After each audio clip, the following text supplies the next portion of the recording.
Hi, everyone. Welcome back to the Rebel Crow Psychic Show with your host, Athena Silver. Hi, guys. I'm Anja River. Tonight, we're doing a special episode. We got guests.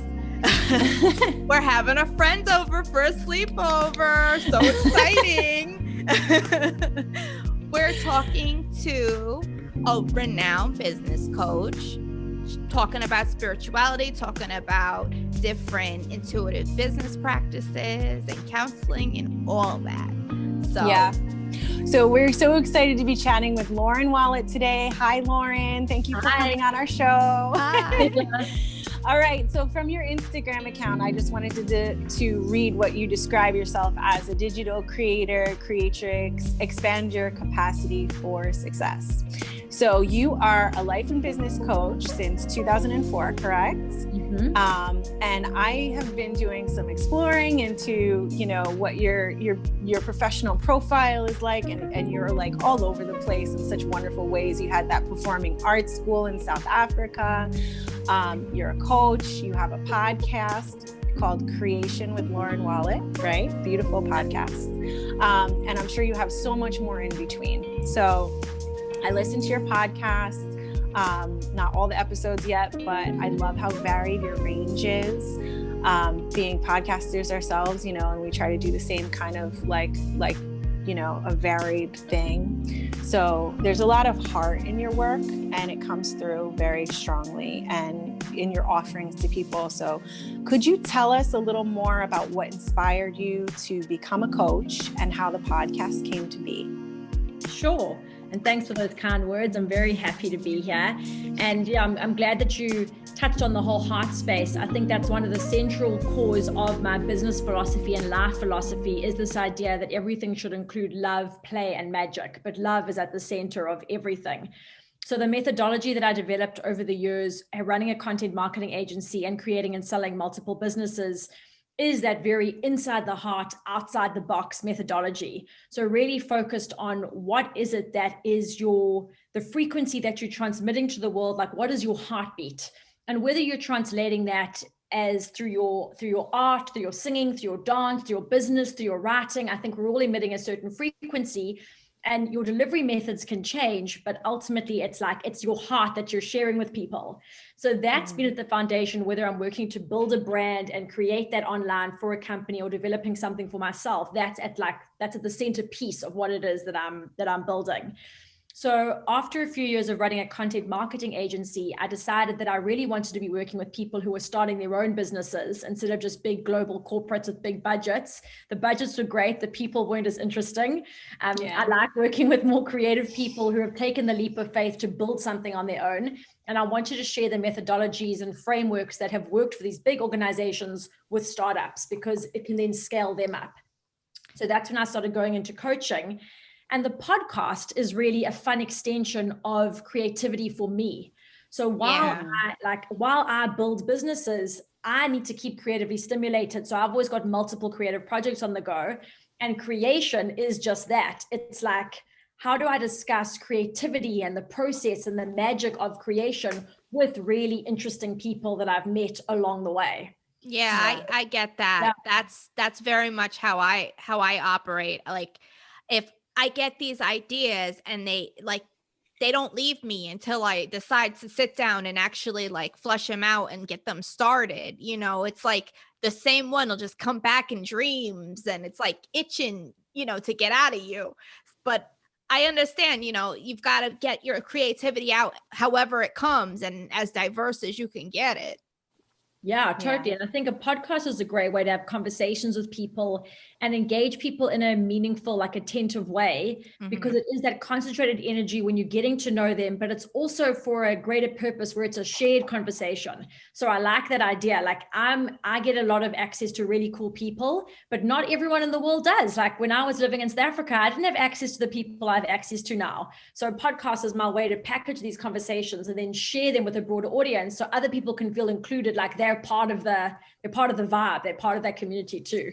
Yeah, No, that's it's amazing. also a really good resource for getting your message out so people get to understand who you are, more complexly than they would, on like a social media site, because, with the post, you only get a very small snapshot into this person's personality. But if you sit and talk with them for 30 minutes, an hour, 45 minutes, however long, you get a real window into what makes them like a person and what makes them unique and gives them that extra flavor. Totally. And I think it's that thing of that energetic transmission. You can't lie about energy. So you can read someone's energy and feel that vibe like way better on a podcast or on a video than you can just in a picture or a Yes, yeah, I'm like, I'll talk to you on the phone and know your whole life story. That's interesting. Did you have that before you were a coach? You must have, right? That's probably how you ended up becoming a coach, just having that natural ability to read people. Yeah, I don't know. I think we can all do it and maybe we like block it off, but I think it's like babies, can know like which people they feel safe with and not safe with. And there's just that resonance, like we're such energetic creatures being just made of energy that's our most natural way to be. So like allowing ourselves to tap into that so that we can sense things with people. And I think social media can be a place that it can be masked. Like there's a lot of, it's got a bad rep. Like I think it's the best place ever, but it's like you can look through it and see, am I seeing an opaque version of someone or am I seeing a I also notice with that, the people who are really good at reading other people know themselves very well. It's typically the people who don't really know themselves where it's blocked in them because it requires them to really dive deep and to know their true north. But if you don't have that, how are you going to be able to read somebody else's true north? 100%. Totally. Yeah. That's why I think the whole thing with the methodology that I started with is that it starts with inside the heart instead of going outside. So instead of worrying about everyone else, like who's your ideal client? What do they need to hear? What are their problems? If you tap into your own heart space and you think of yourself just a few years ago, you know what you needed and you serve to that person, we're all connected. We're all like the same. So you're going to serve someone way more completely than thinking you need to understand a human. Like understand yourself. Like you're the human you need to understand. And then everything else is so easy. That's hard. I'm sorry. Go ahead. No, I can see why that would be amazing to be coached by you, because it's like it runs sort of counter to the mainstream business advice, but it's actually like it cuts much deeper. So totally. Yeah, that's great. Understand your client and who's your ideal avatar. If like we're all aliens and people are these foreign things, you need to understand what do people want? What are their needs? And it's like, you're a human. Check in with yourself. How different do you think you are? See, I am an advocate for the middle of the island, middle of the ocean island where nobody can get to you. That's my approach. Okay. and elaborate, please. Like, I'll see y'all later. I'm going to do my own thing. I'm going to read my books. My Wi-Fi spotty. You may not be able to get a hold of me. Too bad for you. That's one of the things I actually love about the online world is like I can choose the levels of access people get to me. So I can show up how I want to show up, but then access is denied when I don't want it. It's like I'm there and I'm fully there and present, but when I turn it off, it's like it's on my terms. So it's quite a safe space to be there and be accessible, but also be like, you don't actually get me, which I like. It's like stage again, like the screen and the stage is very similar like that. Yeah, you get to put on your costume and take it off, No, take it off. You can like, So that's I love interesting. Yeah, that's totally interesting, especially when you talk about like the stage. And okay, so I have this question. I feel like it flows with where we're going, but sorry if it doesn't. So like fears, how do you deal with when you're dealing with your clients or when you're helping your clients? That's probably the biggest thing that's stopping people from getting where they need to go within their own heart, right? Like the fears around, I don't know, lots of different things. So can you speak to that at all? I know that wasn't like the best phrased question. I understood you, girl. I got you. Just to make sure I understand, speak to what do I do when my clients have fears that are holding them back from putting themselves out or starting something? Is that something that you work with a lot? Like just, for my own curiosity, is like dissolving fear something that comes up a lot when people are trying to make more heart-centered businesses or go in that direction? So I think fear is always there for everyone, but it's not and I like the word that you use of dissolving it, definitely dissolving fear more than crushing it, breaking it, getting rid of it. It's like you're going to ride with that fear. So if this is an example literally from this weekend when I was swimming in the ocean, which I don't do regularly, but I've just started. Mm-hmm. And it's like I was swimming in the ocean just out where the shore was breaking, like where the break was coming. Now, if I was panicked and treading water and trying to leap and waiting for that wave, when it did come, it could easily have hit me. But instead, I just swam even deeper and got it as it swelled and just like gently was able to like bob over it. But the exact same wave could have like totally just crushed me if I'd been in a panic and not realized that the force that's coming at me is something to work with, not against. So I think when fear comes, you need to ride that fear. It's like fear is a vehicle fear is a wild horse, okay? And you straddle it and ride it. And so if you're fighting it, it's scary, but it's like you can be scared every single day and unsure. I don't know what I'm doing every single day, but I'm so used to that feeling that I don't even think of it as fear anymore. It's part of the process. It's part of how this goes. And being scared or not knowing, this is the main thing I say to my clients. I don't expect anyone to be in a good place where they start to work with me. They don't have to have their ducks in a row. They can be overwhelmed. They can have 10,000 ideas. They can have no ideas. They cannot know, but they need the willingness to begin the journey. That's literally all you need, desire and willingness. And the rest, you can be guided and you can figure it out. Yeah. You got fear, like bring your fear. Like I'll put it in a place at the table. Like it can come sit and have a cup of coffee. It's fine. We'll take that. With the back to what you were saying about the fear, it just, there's also the type of people that the fear exhilarates them, It sounds like one of those. Yeah. Like anytime something makes me feel afraid, it makes me feel alive and it makes me want to do it more. I want to push myself. I want to drive the car till the wheels fall off.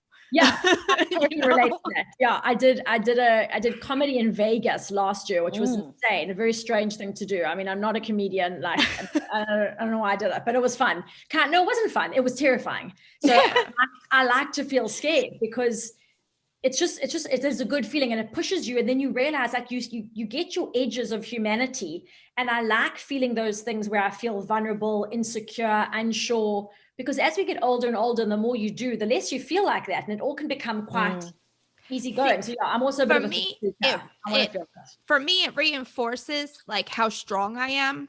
It makes me see it. Cause like in my experience, people typically see it before I see it. And every time I do something that's terrifying, that like I just makes me feel all sorts of insecure at first.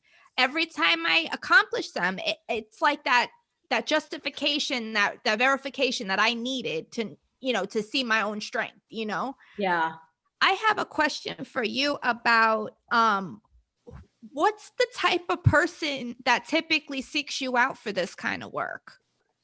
I call the kind of people like they've got dragon blood. I don't even know if that makes sense. Explain that if you can. Dragon rider, like they're way seekers, truth dwellers. They've got fire energy. They've got something in them. It's usually a particular kind of person that on the outside, they can look different. Some are super conservative. Some are quite out there, but they have like a burning desire for more. And there's that heroine in them or hero in them, which desires like greatness on a different scale. Like they're prepared to do brave things.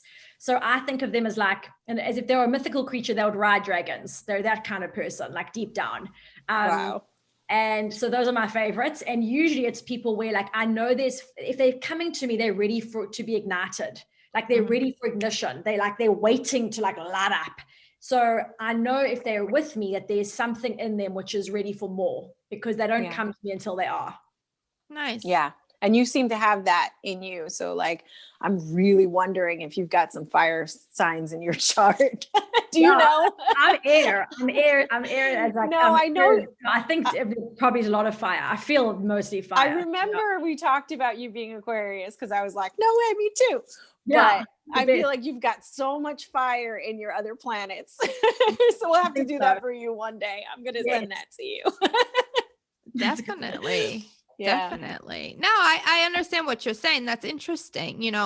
What is like a typical, you know, like actually, I have an even better question than the one I was going to ask. I was going through your website earlier, just kind of peeking, see what you got going on. And the one thing that stuck out for me is the way that you described yourself was intuitive business coach. How does the intuitive side factor into what you're doing? A lot of people come to me with what they think they have as their business problem, but they're stuck in solving a problem. And I'm interested in a creative solution, which is not solving a problem. It's like you can either be trying to move away from the problem, or you're moving toward a creative solution that actually opens your business. So the intuition is I'll look at what they're describing and I'll be able to read between the lines or see what's not being said or what's obvious to me. And often it means that what they think is their problem just falls away. Mm-hmm. For example, a client came to me and she said, I'm completely overwhelmed. I don't know what to do. I've got to get an assistant, but there's no good people. Who am I going to find to train? And she thought her problem was she needed support from an assistant, and that was the problem. But when we looked at her business and realized that we could put creative structures in place, she realized she never needed an assistant at all. She needed a tech solution and all her problems were solved. And it was like instant and it was complete. So I focused with her on going, what does she really need? And what's the answer to that? Not what does she think the problem and solution is? So, you know, sometimes people would think, interesting. Oh, I need to stop. I don't do weight loss, but say they did. It's like, oh, I need to stop eating burgers every night. It's like, no, you need to forgive your mother for marrying an abusive man and stop protecting yourself with food. Like, you won't eat more about the burgers. So it's like, it's obvious to me, that stuff. Yeah, I mean, I won't come out. I usually don't come out and say that straight, but I mean, sometimes, but like, we're the keep it real school over here. So we hear you. It's like, you know, let's just talk about what's actually going on, because it's usually not what you think it is. And that's where creative strategy comes in, because often what you need is not what you think it is. So it takes a bit of intuition to go, oh, how about this instead? And like one other point would be, clients come thinking, oh, you know, this is what I need to do. And they're thinking so macro. Usually when a client's stuck, it's not because they haven't broken it down enough. It's because they're not actually thinking big enough. Mm-hmm. So it's like they're battling to go, oh, what am I going to do with this one like social media post? And it's like, well, actually, you've got to define your entire philosophy, or actually, what is your like what are you really saying? And then everything else falls into place. So when we plan the creative vision, we can reverse engineer the steps to get to a way brighter future than just solving problems, which actually just keeps you stuck. Yeah, right. Okay. That's awesome. I have this really burning question that I needed to wait till we got into more. Okay. It was about, I listened to, I think it was in June, you had an episode maybe in June, about creation. So about the, you know, like how you felt about it. And, I loved it, because when I was listening to it, you talk about like how that doesn't necessarily mean like painting or dancing, or it could, but that's not what you're talking about. And the way you described it, it just sounds like alchemy, manifestation, you know, like, you know, even like it could be mundane. So, you know, there's mundane, and then we're sort of a witchy podcast. So when you talk about manifesting and everything, honey, there's witchcraft and everything. Yes, but not everybody is practicing that. So, you know, like I understand that there's a mundane side to it, but there's also this magical, you know, magical in whatever way you want to take it, idea of manifestation. So I kind of wanted to talk about like, could you tell us a little bit? Obviously, you're not going to repeat your whole episode, but, you know, could you talk about that a little bit? Like your views on creativity and what it means to you and what it means for the work that you do? Sure. Yeah.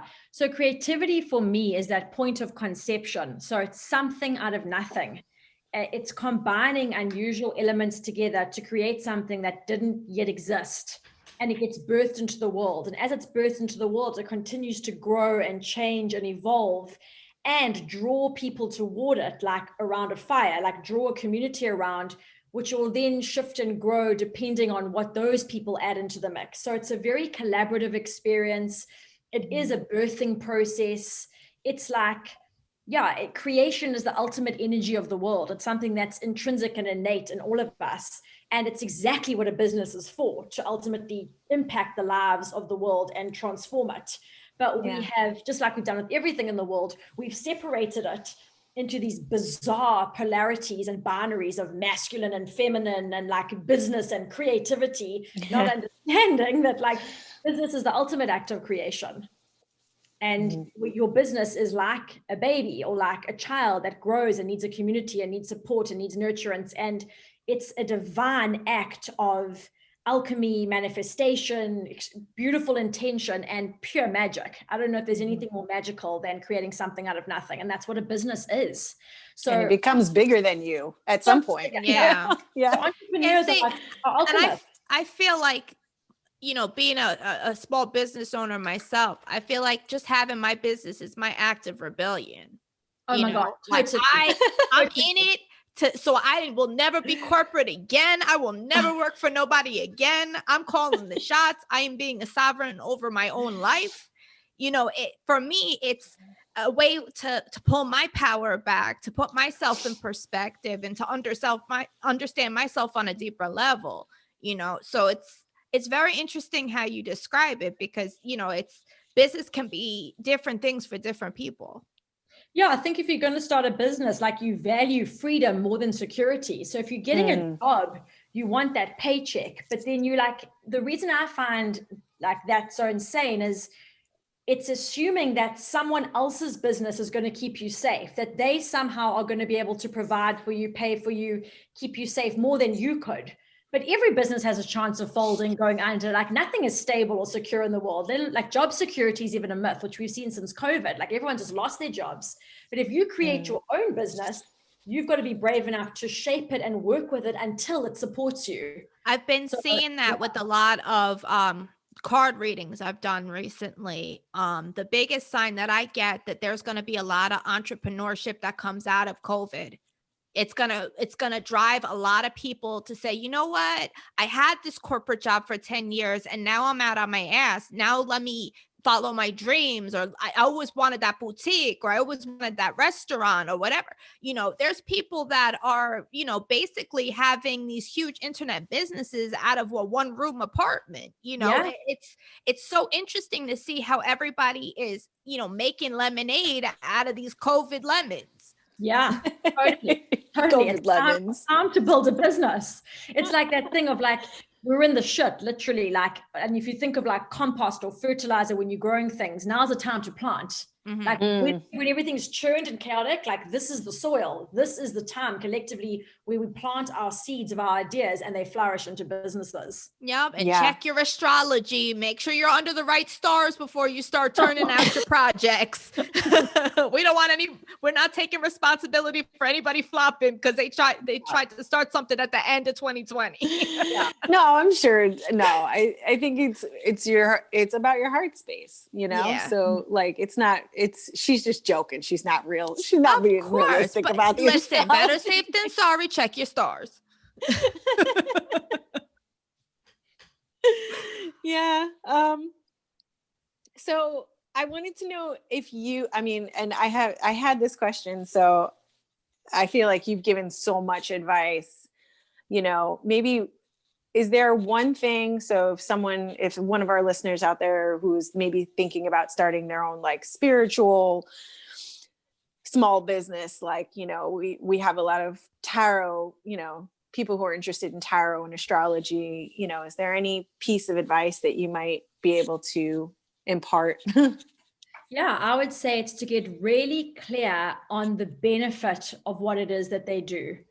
So often, because when we're very close to something, we want to describe the detail and the features. So I'll do a tarot reading and tell you about, to get you in alignment, or tell you where your focus should be, or it's like, but it's not specific on the benefit. Like, okay, so when you're aligned, then what? So when you know what your focus should be, then what? Make it specific and make it very tangible, so that a person knows that afterwards, like, what actually happens, and they can use their own life as an example. So when they've clicked into alignment, for example, they were able to leave their job or move cities or start their business. So once you know, then what? And it's like, you've got to think further ahead than your client. So don't just think of what's their problem. I'm going to speak to their problem. Paint the picture of their vision of what happens when that thing's solved. So in marketing terms, here's an example. So if I was saying, okay, Botox, Botox is the service that I'm providing. Now, I would never say to you, hey, would you like me to stick needles in your face? For 20 minutes, it's going to cost this much money. And then it's like, no, you're selling youth. It's like, look, like, look beautiful. Oh, I want to look beautiful. Okay, how does it happen? Then you go into, okay, well, it's 20 minutes. But everyone gets fixated on that. It's a 1 hour reading for $100 or whatever. No one cares about that. Tell me what I get. Tell me what happens afterwards. Like, so package the awakening, the epiphany, the insight, the shift, and make it specific. And then people will come for that instead of like, get your time back, know who you are, become the fullest version of yourself, all the stuff which we hear everywhere. It's too vague. We don't actually know what that means and we don't know why we want it. So really clear on what you actually get. And that's one of the trickiest things to do. It takes a lot of practice. I would also like to add to that. It's totally okay to get in the business because you want to do it and it just happens to make you money. This can be a soup to nuts passion project and still make you a salary at the end of the day. Make it fun, make it a game for yourself, putting out all those posts, trying to achieve something, make it enjoyable because it feeds your soul at the end of the day. It's not just about, let me do this for that person and speak to this and that person. It's about how is all of this action going to feed me at the end of the day, physically, spiritually, on all levels. Totally. Yeah. You can't get into business just to make money because you're not going to make money in the beginning. And you're going to hate it.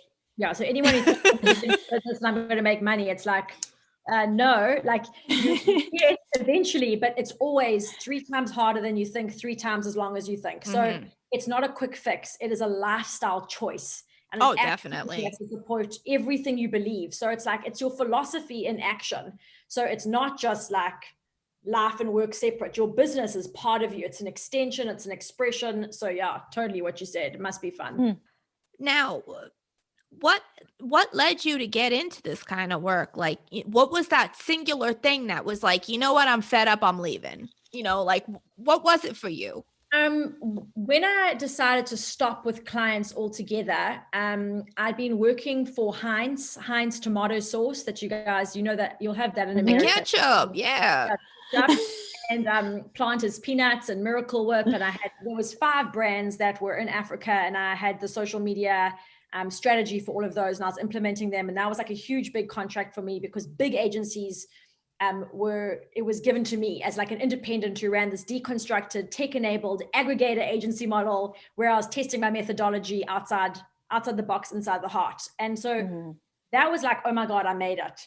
But I'd made it in the patriarchal way of like, I just worked, like I dated casually, but there was no one special in my life. I just worked hard, partied hard, and like tried to do it like a man. And I thought that if I just disconnected myself from anything creative and went like business, I would be respected and I would be safe.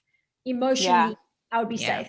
And I wasn't. The guy who hired me was a total creepster, texting me late at night about how hot I looked, about how hell no.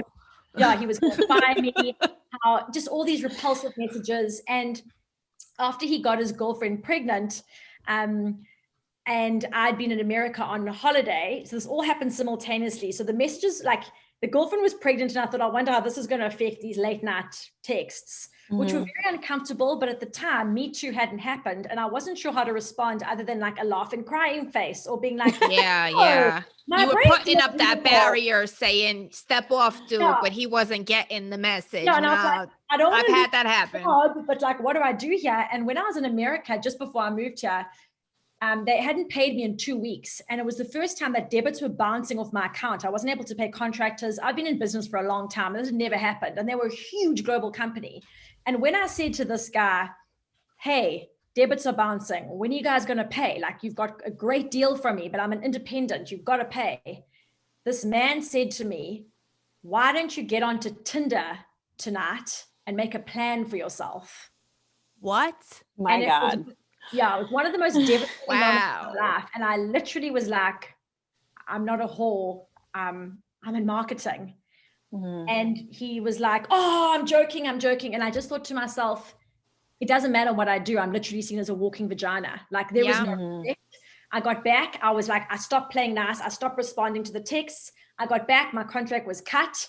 And when I wrote and said, hey, like what, I think this is because I took offense to his sexually inappropriate comments. Mhm. He tried to sue me for defamation of character. Yeah. It was the burn down of my life where I was like, he became marketing manager of Africa. My contract was cut. My bonuses weren't paid. And I thought, but I did everything right. You know, like my results were outstanding. They spoke for themselves. And yet I was completely disrespected and discarded. And everyone I turned to was like, Lauren, don't make a scene. You don't want to be the poster girl for sexual harassment. Don't say anything. Leave it. And I thought, if I don't return back to my art, I'm literally going to die because Yeah. I can't do this anymore. And Well, that was that's a common thing I've noticed is people mistaking niceness for weakness, you know, especially between the different, you know, sexes. There's that notion of, oh, well, she was nice to me, then I could say what I want to say and it's fine. And flirtation. You know? It's like, I can smile at you because you're a person. Like, I don't want to fuck you, especially if you're my boss. Like, and you're, and you're really ugly. Like, I just like don't want to. Yeah, but in the inverse, they do it where they make the women who stand up for themselves, oh, they're unapproachable. Oh, we can't talk to them. They're hostile. And it's like, no, they're just sovereign, you know. Totally. They're taking responsibility for themselves and driving themselves on their own merit. They want to be respected on their own merit, you know. What's wrong with that? I think that's a turn on. Yeah. You know. It's a crazy thing. I'm very grateful for Me Too. I'm very grateful for the new world, like when people are now realizing those things are inappropriate. But it was that realization of, I was then happy to train people in what I know, but not give those services to men like that. And it's got like even now, like I won't even interview men on my podcast now. I've decided everybody's got a path forward, you know, and it's never anybody who has any kind of success. It is never an easy path for them. It's unique to their experience. They have different potholes along the way, but we all experience these potholes, you know, which is why we got to come together and be supportive of each other as business owners and entrepreneurs and just women. So can you tell us a little bit about what you're doing right now? So you have a couple of things coming up, and we have so there's the Content Creators Council and the Creative Business School. Yeah, so the Creative Business School is kind of where all my programs and everything fits in. So that's got my full creative business resource library with all my trainings and the books and the frameworks and the guides. And then there's different tiers depending on where people are. So if they're establishing themselves still as a business, starting up, all the way up to optimizing their business, where I work with people as a personal mentor one-on-one to really scale their business. And the Content Creators Council is my like absolute passion baby. It's just the juiciest collection of all women, although men are included, but it's all women. And it's different creative entrepreneurs. So authors, copywriters, designers, CEOs, I've got a furniture developer in there, coaches, consultants, and they come together and we create the content which they use to build their community. So whether they're doing videos or they're doing podcasts and audio, or they're doing written form, or they're doing their visuals, it's the Content Creators Council of world-class creators, and we create together.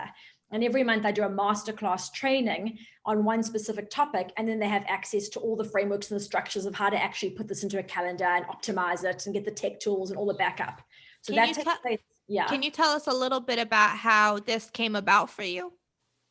I've been doing various versions of this for the last few years. It's changed its name a few times. And I had this in incubation from the beginning of this year, but it was more junior, it was more beginners. Mm-hmm. And I've realized for myself, I want a world-class creative council. I want to work with the people who are actually already doing the thing in the middle, like they're stuck in the mess, creating. Mm-hmm. So I'm going to put together this mastermind group where I train them with the latest information that I know, but they're also their own resource pool, because the group is such a tight-knit group that they can support one another. So I'm very anti anything too hierarchical. Is that even a word? Yeah, You know what yeah. I mean? Yes. Good. And I am with you. Like, I'm the teacher and you're my little minion, now learn. Yeah. This is what I know, and then contribute, add into the mix, let's share, let's bounce back between each other. So there is an application process. I do require people to apply before they get in, because once they're in, they're part of this really tight-knit power group, and they're able to actually hire the people in the group for their various things, because it's the best content creators in the world. Yeah. So really cool people. And that runs on the 28th of each month. So November will be the last one before the end of the year, before it starts for next year, which will be a year-long program. That's Very amazing. Nice. That Yeah. sounds very Really cool. exciting. So I did it for me, because like I wanted the coolest council in the It's a world. network. Yeah, you've got a great great. network going on. That's Yeah, very cool. people. You know, Very cool. we want to thank you for taking time with us. You know, it's been a really interesting conversation. I know I learned a lot, you know. I learned a lot too. Yeah. yay, Thank you so good. much. Thanks, we really guys. appreciate your That was time. Thank you. I can't wait to hear it back, and thanks for letting me do the behind the scenes. Yeah, Oh, no. definitely. So all of you, we love you all for joining us. Make sure that you like, subscribe, and follow at the Rebel Crow Psychic Show. We put out a new episode every week on Thursday. You can catch us on YouTube for the full video version, or you can catch us on all major podcasting platforms. You know, you guys know the deal. Our website is rebelcrowpsychicshow.com up there. I'm Athena Silver. If you would like to have a tarot card reading or a mediumship reading with me, or any spiritual services, I also do private mentoring sessions. You can reach out to me. My website is readingswithathenasilver.com. My Instagram is athena.silver. My Facebook is Readings with Athena Silver. And I'm on TikTok too, Athena_Silver. What about you, Anja? I am on Facebook and Instagram at Anja River, ANJARIVER, and I give tarot readings, and you can contact me there. How do our listeners reach you, Lauren? On Instagram at The Creativity Coach, or my website is laurenwallett.com. That's got 2 T's. Or finally, you can just email me, hello@laurenwallett.com. Definitely. Well, again, we thank you for joining us. Thank you for being with us again, Lauren. It was very fun having a conversation, and we'll check you guys back next week. Bye. Bye. Bye.